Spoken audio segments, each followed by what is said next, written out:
Hi, welcome to the Richard Kabili YouTube channel, and for today's tutorial, I will be teaching you on how to enable and disable pan down and basic gestures voice control on iPhone X. But first, kindly subscribe to this channel and don't forget to hit the subscribe button and the bell to notify you for the new updates. And let's start. Using your iPhone X from your home screen, first go to Settings. Then in the Settings, scroll down and find the Accessibility and then Tap. Then in the Accessibility, scroll down again and go to Physical and Motor section and then tap the Voice Control. Then in this part in the Voice Control, go to this section and then tap the Customize Commands. Then in the Customize Commands, find and tap the Basic Gestures. And then after that, in the Basic Gestures, scroll down again and then find and tap again the Pan Down.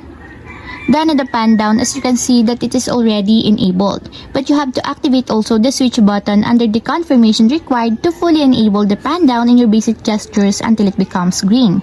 And if you want to disable or turn off, just tap again the switch button just like this. And that's it, we have successfully enabled and disabled fan down in basic gestures voice control on iPhone X. If you have a question, can comment down below and don't forget to hit the subscribe button and the bell to notify you for the new updates.